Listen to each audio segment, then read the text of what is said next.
everyone, welcome to my channel. This is Saima Jakir Pial. আজকে আলোচনা করব English poet John ডানের famous poem the flea নিয়ে।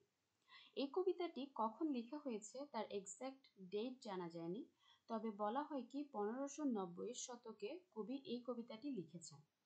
জন ডান যখন এই কবিতাটি লিখেন তখন তিনি খুব একটা ফেমাস রাইটার ছিলেন না, শুধুমাত্র একটা ল স্টুডেন্ট ছিলেন তখন। পরবর্তীতে তিনি আস্তে আস্তে ফেমাস হন। এখন কথা হচ্ছে কবি হঠাৎ করে দ্য ফ্লি নিয়ে কবিতা কেন লিখলেন। মূলত এটা হচ্ছে একটা মেটাফিজিক্যাল পোয়েম, আর এই কবিতাটিতে তিনি ফ্লিকে মেটাফোর হিসেবে ব্যবহার করেছেন। কবি বিভিন্নভাবে তার বিলাভেডকে বোঝানোর চেষ্টা করছেন যে তুমি যদি আমার সাথে সেক্স করো তাহলে তোমার কোনো প্রকার সম্মানহানি হবে না, তোমার কোনো লস হবে না। এই কথাটা বোঝানোর জন্য তিনি ফ্লির মেটাফোরটা ব্যবহার করেছেন। তাহলে আমরা কবিতাটিতে যাই। এখানে 3টা স্ট্যান্জা আমরা দেখতে পাই। খুবই সিম্পল একটা পোয়েম। কবি 3টা স্ট্যান্জার মধ্যে দেখা যাচ্ছে কি বিভিন্নভাবে তার বিলাভেডকে বলছে প্লিজ আমাকে করতে দাও বা আমার সাথে অন্তরঙ্গ হও, এভাবে তিনি কনভিন্স করার চেষ্টা করেন। শুরুতে তিনি বলেন এভাবে, ফ্লিটার দিকে মার্ক করেন এবং তিনি বলেন যে দেখো এই ফ্লিটাকে দেখো, এটা কতটা ছোট একটা জিনিস, ঠিক এত ছোট একটা জিনিস আমি তোমার কাছ থেকে চাইছি, অথচ এই ছোট জিনিসটাই তুমি আমাকে দিতে চাইছো না। তারপর দেখা গেল কি ওই ফ্লিটা আমাদের প্রথমে কবিকে কাটলো, মানে কামড় দিল, এরপর কবির বিলাভেডকে কামড় দিল। তো তখন তিনি বলছেন দেখো ফ্লিটা আমাদের রক্ত পান করেছে এবং এতে করে কি হয়েছে তার শরীরের ভিতরে আমরা দুইজনই মিলে গিয়েছি, এবং এই যে অ্যাক্টিভিটিটা হলো, মাছিটা আমাদের রক্ত খেলো, তোমার রক্ত খেলো এবং তার শরীরে আমরা মিলিত হয়ে গেলাম, এটাতে মাছিটার কোনো প্রকার সিন হলো না, এটা কোনো লজ্জাজনক কাজও হলো না, তার কোনো পাপও হলো না এবং তার ভার্জিনিটিটাও লস হলো না। আর দেখা গেল কি এই মাছিটা তোমার রক্ত পান করে একদম মানে অনেক মজাও পেয়েছে এবং মজা পেয়ে এক পর্যায়ে তার শরীরটাও আমাদের রক্তের কারণে ফুলে ফেপে উঠেছে। ঠিক আছে, তো তখন কবি বলছেন খুবই ছোট একটা কাজ, ঠিক আছে, এই জিনিসটা খুবই ছোট একটা কাজ, আমিও তোমার কাছে এর থেকেও ছোট জিনিস চাইছি, অথচ তুমি এর থেকেও ছোট জিনিস আমাকে দিচ্ছ না। ফার্স্ট স্ট্যান্জা বুঝে আসছে? আমি আবার বলি। তাহলে তিনি প্রথমে ফ্লিটাকে দেখান, দেখিয়ে বলেন কি এটা আমাদের রক্ত পান করেছে, তার শরীরের ভিতরে আমরা মিলিত হয়ে গিয়েছি এবং এতে করে ফ্লিটার কোনো লজ্জা বা ভার্জিনিটি লস কিছুই হয়নি এবং সে তোমার আমার রক্ত পান করে একদম ফুলে ফেপে উঠেছে, আর এতে করে কোনো লস কোনো কিছুই হলো না। ঠিক তেমনি আমিও তোমার কাছ থেকে খুব ছোট একটা জিনিস চাইছি, কিন্তু কিছুতেই তুমি আমাকে এটা দিচ্ছ না।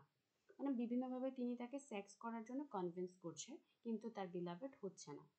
এখন দেখা গেল কি তার বিলাভেড হয়তো মাছিটাকে মারতে সামনের দিকে এগিয়ে গিয়েছে, তো তখন তিনি তাকে বলছেন wait, don't kill the flea, ওই ফ্লিটাকে মেরো না।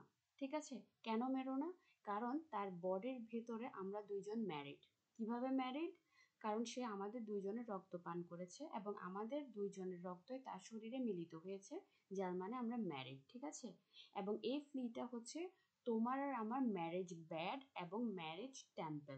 ঠিক আছে, তারপর তিনি বলছেন কি আমাদের প্যারেন্টসরা কিন্তু আমাদেরকে রোম্যান্স করতে দেয় না বা আমাদেরকে এক হতে দেয় না, তারা খুব ইরিটেটেড বোধ করে আমরা এক হলে, কিন্তু এই মাছিটার শরীরের ভিতরে, তার অন্ধকার শরীরের ভিতরে আমরা মিলিত হয়ে গিয়েছি, আমরা সেফ আছি এবং তার শরীরের এই দেওয়ালটার ভেতরে আমাদের সবকিছুই সম্পন্ন হয়ে গিয়েছে।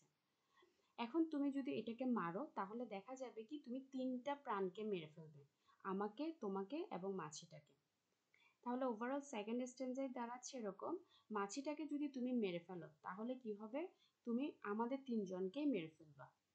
তারপর পরের স্ট্যান্জায় তিনি আসেন, লাস্ট স্ট্যান্জায় গিয়ে তিনি দেখেন কি তার বিলাভেড মাছিটাকে মেরে ফেলেছে।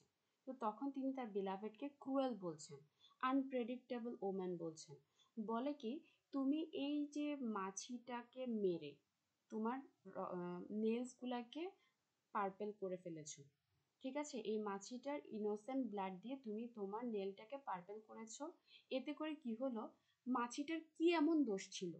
মাছিটা তো শুধু তোমার এক ফোঁটা রক্ত পান করেছে, এতে করে তো তোমার কোনো লস হয়নি, আমারও কোনো লস হয়নি, ইভেন তুমিও উইক হয়ে যাওনি, আমিও উইক হয়ে যাইনি।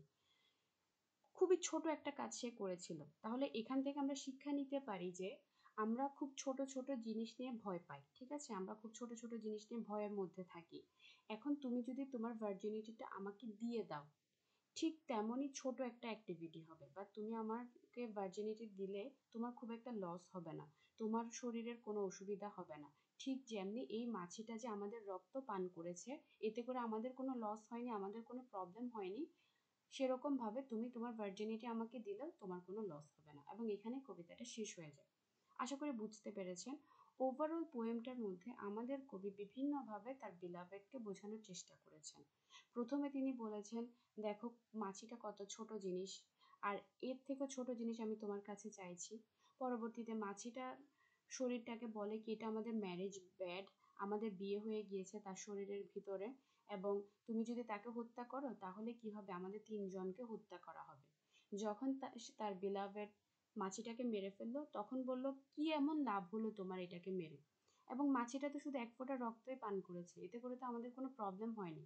ঠিক তেমনি তোমার ভার্জিনিটিটাও আমাকে দিলে, বা আমি যদি তোমার সাথে সেক্স করি, তাহলেও তোমার কোনো লস হবে না।